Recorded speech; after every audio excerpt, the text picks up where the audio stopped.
بسم اللہ الرحمن الرحیم۔ اللہم صلی اللہ محمد و آل محمد۔ 14 ستارے کا اگلا باب۔ آپ ہماری ویڈیوز کو شیئر سبسکرائب اور لائک ضرور کریں۔ انہوں نے بڑھ کر لجام فرض پر ہاتھ ڈال دیا اور کہا کہ میں کہتی ہوں کہ تو کیا کرتا ہے۔ یہ حال دیکھ کر سوار گھوڑے سے اتر پڑا اور زینب کو سینے سے لگا کر کہنے لگا، اے بیٹی، میں تیرا باپ علی ہوں، بیٹی تیری حفاظت کے لیے آیا ہوں۔ اے جانے پتر، تو بچوں میں جا، میں تیری حفاظت کروں گا۔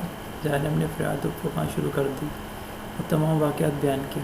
الغرض جب یہ حشر آخری شب تمام ہوئی تو حکم عمر سعد سے لشکروں نے آ کر آل رسول کو گھیر لیا اور بلا محمل کجابہ کے ناکہ پر سوار ہونے کو کہا۔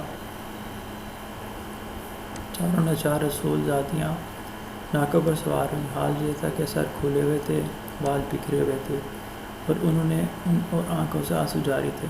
امام زین العابدین علالت کی وجہ سے چونکہ تاب و ناتواں نہ رکھتے تھے، اس لیے انہوں نے سوار ہونے میں تکلف تھا۔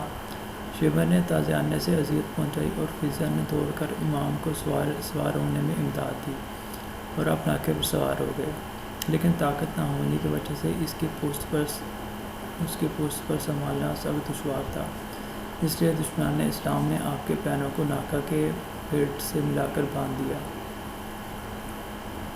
پھر اس کے بعد اس قافلہ کو لے کر باارادہ کوفہ روانہ ہوئے اور غضب یہ کہ ان رسول زادیوں کو مقتل کی طرف سے گزارا۔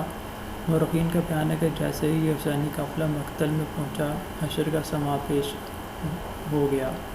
زینب نے اپنے کو ناکے سے گرا دیا اور فریاد و فغاں کرنے لگی۔ آپ نے کہا، اے محمد مصطفیٰ صلی اللہ علیہ وسلم، جن پر ملائکہ آسمان سے درود بھیجتے ہیں، دیکھیے یہ حسین علیہ السلام خاک و خون میں آلودہ ٹکڑے ٹکڑے ہو کر جٹیل میدان میں پڑے ہیں۔ آپ کی بیٹیاں و نواسیاں قیدی ہیں، آپ کی اولاد مقتول ہے اور ہوا ان پر خاک اڑا رہی ہے۔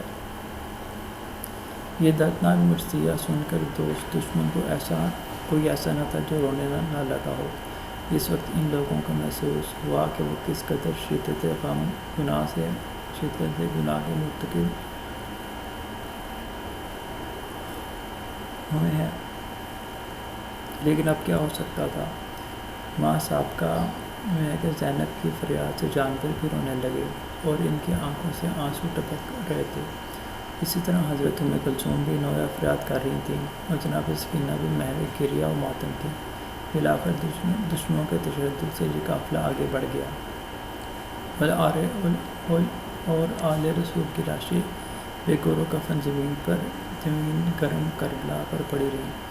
چند دنوں بعد بنی اسد نے ان پر نمازیں پڑھی اور انہیں سپرد خاک کر دیا۔ صبح جزدم۔ واقعہ یہ ہے کہ علی و فاطمہ کی بیٹیاں رسول کریم صلی اللہ علیہ وسلم کی نواسیاں بے محمل و عماری کے ناکوں پر سوار کر کے دربار کوفہ میں داخل ہوئی۔ پھر ایک ہفتہ انہیں کوفہ کے قید خانے میں رکھا گیا۔ اس کے بعد ان غریبوں کو بتاریخ 16 ربیع الاول 61 ہجری